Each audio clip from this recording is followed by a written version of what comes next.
रहीम नाज़रीन अस्सलाम वालेकुम। मैं हूँ इमरान वसीम।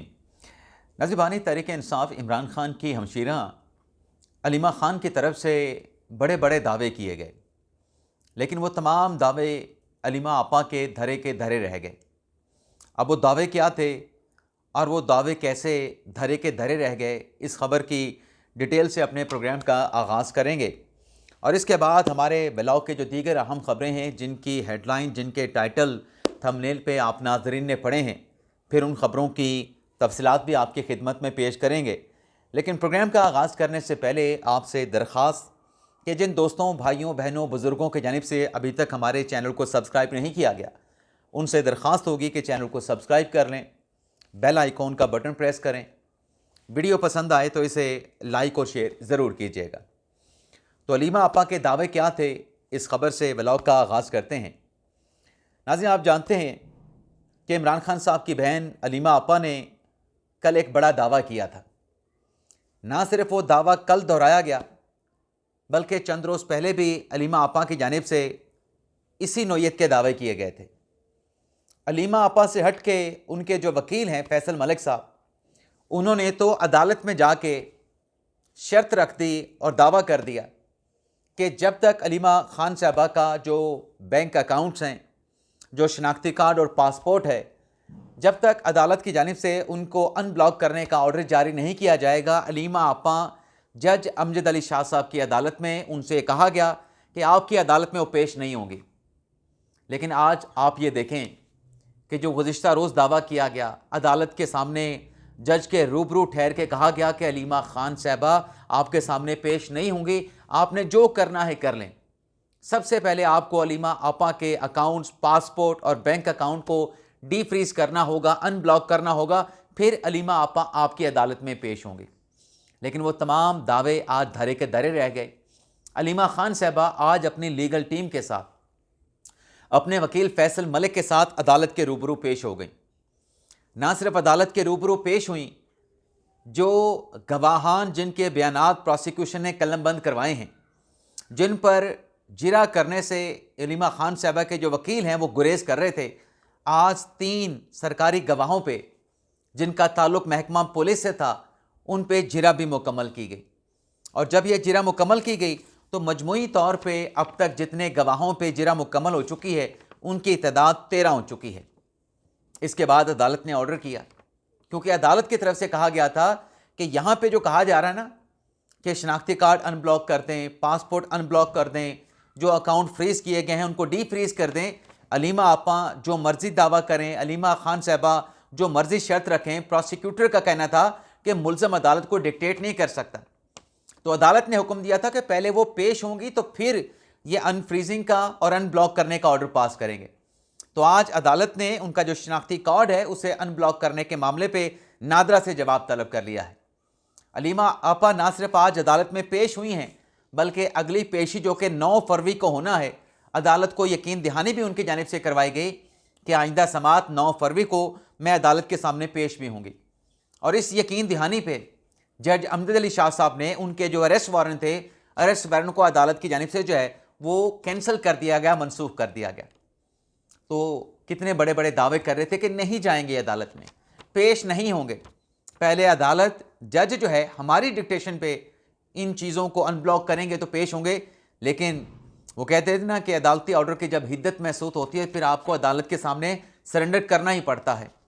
तो अलीमा खान साहब ने आज अदालत के सामने सरेंडर किया है। घुटने टेकने का लफ्ज़ इस्तेमाल नहीं करूँगा। और अदालत ने भी उनके अच्छे जेस्चर पे उनके अरेस्ट वारंट जो है मनसूख कर दिए हैं। अदलिया से जुड़ी नाज़रीन कुछ और ख़बरें भी हैं। सानिया गुल प्लाजा, जिस पर MKM जमात इस्लामी की जानिब से जुडिशल कमीशन बनाने का तकाजा किया जा रहा था, तो अब सिंध हुकूमत ने इस पर जुडिशल कमीशन बनाने का जो फैसला किया, उस पर chief justice Sindh high court ने जस्टिस आगा फैज़ल को जुडिशल कमीशन का सरबराह नामजद कर दिया है। अब जस्टिस आगा जो हैं सिंध हाई कोर्ट के, वो सानिया गुल प्लाजा के मामले की इंक्वायरी करेंगे कि गुल प्लाजा में आग कैसे लगी, उसकी वजूहात क्या थी। तो ये जुडिशल कमीशन जो है आज उसके सरबराह की जो है वो नॉमिनेशन कर दी गई है। लेकिन अदालत से नाज़रीन एक और ख़बर भी है, और वो ख़बर है नाज़रीन फवाद चौधरी साहब से मुतल्लिक। अब फवाद चौधरी, जिनके खिलाफ कल अदालत ने फैसला किया जो उनके खिलाफ फ्रॉड का केस था, फ़र्द जुर्म लगा दी गई। ना सिर्फ जुडिशल मजिस्ट्रेट शाइस्ता कुंडी साहबा ने फवाद चौधरी साहब पे फ़र्द जुर्म लगाई, जिसकी सेहत से फवाद चौधरी साहब ने इनकार किया, बल्कि प्रोसिक्यूशन के जो गवाहान थे उन गवाहान को भी आज बुलाया गया था कि गवाह आएँ सरकार के, प्रोसिक्यूशन के और फवाद चौधरी के खिलाफ जो फ्रॉड का मुकदमा है उसमें अपना बयान कलमबंद करवाएं। लेकिन फवाद चौधरी साहब की लीगल टीम ने, उनके जो वकील थे शम्स इकबाल, उनकी तरफ से बरीयत की दरख्वास्त साथ में दायर कर दी गई और बरीयत की दरख्वास्त में कहा गया कि ये केस ऑफ नो एविडेंस है। जब शवाहिद ही नहीं तो आपने फ़र्द जुर्म लगा के ट्रायल क्या चलाना है, गवाहान के बयानात आपने क्या कलमबंद करवाने हैं।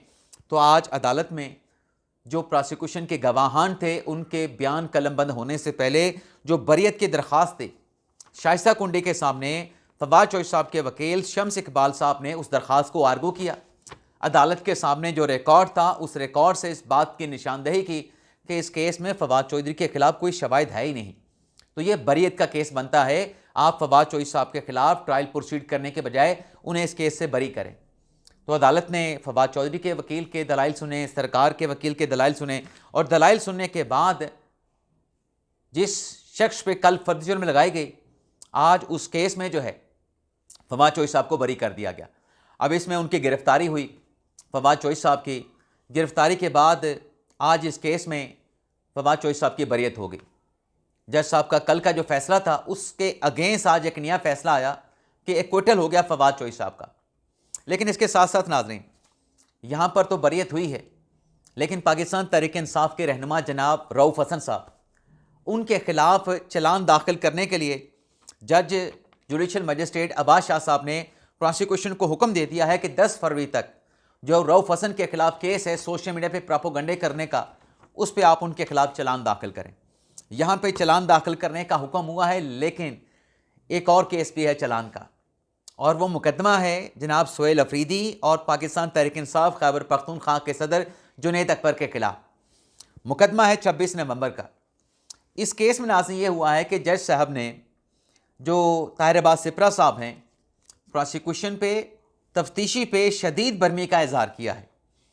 जज ताहिर अब्बास सिपरा साहब की तरफ से कहा गया कि मुझे इस केस में मुल्ज़मान के खिलाफ जो है वो चलान चाहिए, बल्कि चलान दाखिल ना करने पे जज ताहिर अब्बास सिपरा साहब ने जो तफ्तीशी है उसको शोकास नोटिस जारी कर दिया कि क्यों ना आपके खिलाफ प्रोसीड किया जाए कि आपने सोहेल अफरीदी और बाकी जुनैद अकबर और दीगर जो मुल्ज़मान हैं उनके खिलाफ आपने चलान दाखिल क्यों नहीं किया।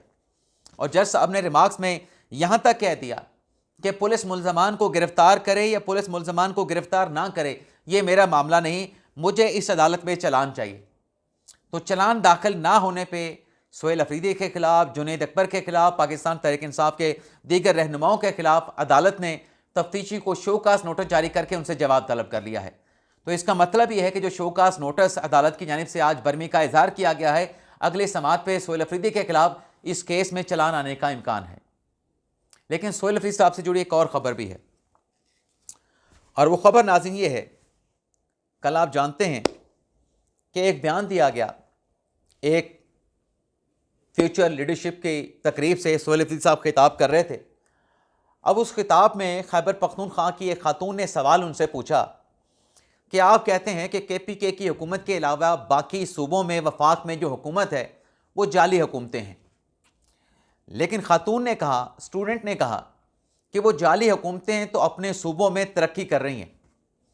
खैबर पख्तूनख्वा में आप कहते हैं कि हकीकी अवामी हुकूमत है, 13 साल से आपकी हुकूमत चली आ रही है, आपने सूबे को पसमानदा कर दिया, आपने सूबे को पीछे धकेल दिया। बताएं आपकी हकीकी हुकूमत ने इस सूबे को, खैबर पख्तूनख्वा को तरक्की क्या दी है?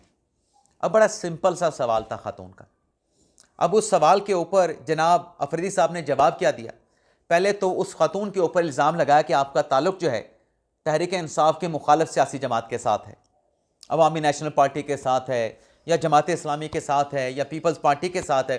भाई जिस भी सियासी जमात के साथ उस खातून का ताल्लुक़ था जिसने आपसे ये सवाल पूछा, आपको ये बात नहीं कहनी चाहिए थी। माजरत के साथ मैं इसलिए कह रहा हूँ कि नहीं कहनी चाहिए थी कि जब आप सूबे के वज़ीर आला बन गए, आप पूरे सूबे के अवाम के वज़ीर आला हैं, चाहे आपको जिसने वोट दिया है, चाहे आपको किसी ने वोट नहीं दिया, आपका सियासी मुखालिफ है, सियासी वोटर आपका नहीं है, लेकिन आप उसके वज़ीर आला हैं।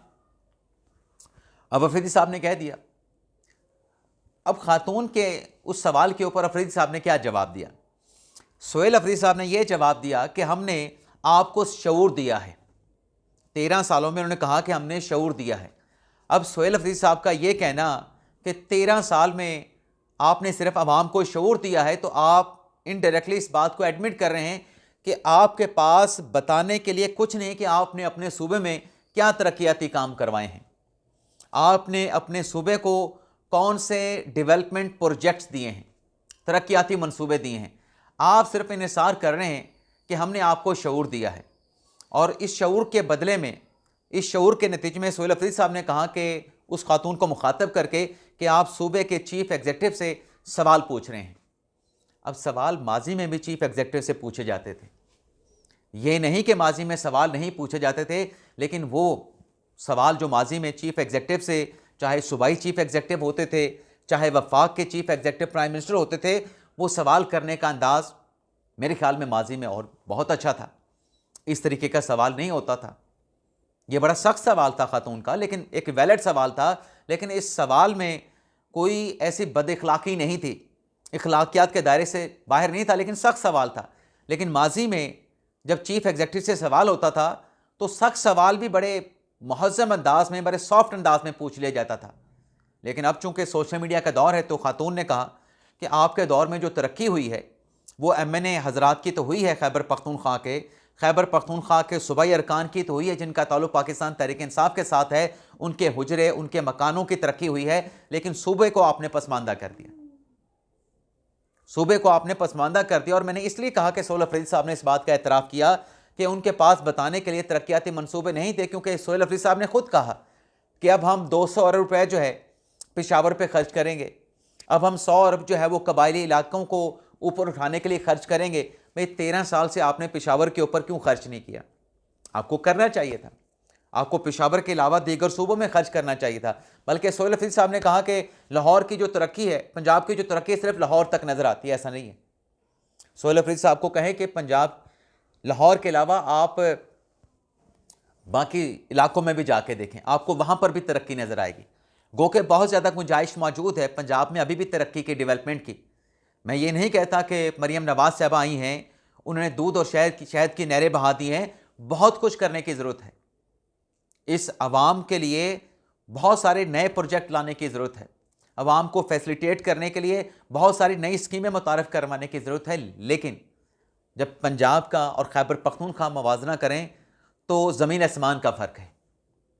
जाए ना जनूबी पंजाब में भी, माज़रत के साथ मुझे कहना पड़ रहा है कि जब से मरियम नवाज़ साहबा आई हैं, आप जनूबी पंजाब में जाके देखें, आपको बहुत सारी चीज़ें मुकम्मल तौर पे इंटायरली उसमें आपको चेंज नज़र आएगा, उसमें तब्दीली नज़र आएगी।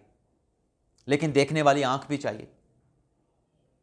अब कल जो स्टेटमेंट सोहेल अफरीदी साहब ने दिया, उस पर आज चूँकि लोहा गर्म था, सोशल मीडिया पे सोहेल अफरीदी साहब के इस स्टेटमेंट के ऊपर कि हमने आपको खैबर पख्तूनख्वा की आवाम को शऊर दिया है, उनको ऑलरेडी क्रिटिसाइज़ किया जा रहा था, उन पर तनकीद की जा रही थी। आज मरियम नवाज़ साहबा ने 24 घंटे भी नहीं गुजरे थे सोहेल अफरीदी के कल के स्टेटमेंट पे, कल के इस बयान पे कि लोहा गर्म देख के मरियम नवाज़ साहबा ने भी रिएक्शन दे दिया। मरियम नवाज़ साहबा ने कल के उस जवाब के ऊपर अपना एक्शन दिया, अपना रिस्पांस दिया। अब मरियम नवाज़ साहबा ने क्या कहा? एक तो मरियम नवाज़ साहबा ने कहा कि हमने 2 साल में पंजाब के सूबे की तकदीर बदल दी है। अब आप इसके साथ इत्तफाक करें या ना करें, मैं पहले कह चुका हूं कि बहुत कुछ करने की अभी भी गुंजाइश मौजूद है। लेकिन नाम लिए बगैर मरियम नवाज़ साहबा ने कहा कि वहाँ सवाल किया गया, वहाँ सवाल किया गया, सोहेल अफरीदी का नाम नहीं लिया, लेकिन उन्होंने कहा कि सवाल किया गया तो जवाब ये आया, तरक्की से मुतल्लिक सवाल था तो जवाब ये आया कि हमने आपको शऊर दिया है। और मरियम नवाज़ साहबा ने कहा कि क्या अब लोगों को अगर दवा चाहिए, लोगों को अगर खाना चाहिए, तो दवा और खाने की जगह पे लोग क्या शऊर खाएंगे? बात तो बिल्कुल दुरुस्त है। वे सवाल आपसे तरक्की का हुआ, आप तरक्की से मुतल्लिक जवाब देने के बजाय आप कहते हैं कि हमने आपको शऊर दिया है। अब जिस शऊर की सोहेल अफरीदी साहब बात कर रहे हैं, अगर उस शऊर को देखें तो हमारी जो अखलाकियात हैं, सोशल मीडिया का जिस तरीके से इस्तेमाल किया गया पिछले चंद सालों में, जिसको शऊर पाकिस्तान तहरीक इंसाफ कह रही है, उसे आसान अल्फाज में, आसान ज़ुबान में गालम गलोच कहते हैं। सोशल मीडिया पे ये कुछ हो रहा है ना, जो आपके साथ है वो ठीक है, वो पाक है, बिल्कुल पाकबाज है, पाकसाज है, और जो आपके साथ नहीं वो चोर है, डाकू है, लुटेरा है, करप्ट है। तो मरियम नवाज साहबा ने आज ऐन मौके के ऊपर, बल्कि मौका भांप के एक सियासी कारीवार किया है कि सुहेल फरीद साहब के पास बताने के लिए कुछ नहीं था। जब उनके अपने सूबे के अवाम में से खातून ने खड़े होकर सवाल पूछा कि तरक्की क्या की है सूबे ने, तो कोई उनके पास जवाब नहीं था। इजाज़त चाहते नाज़रीन, पाकिस्तान जिंदाबाद।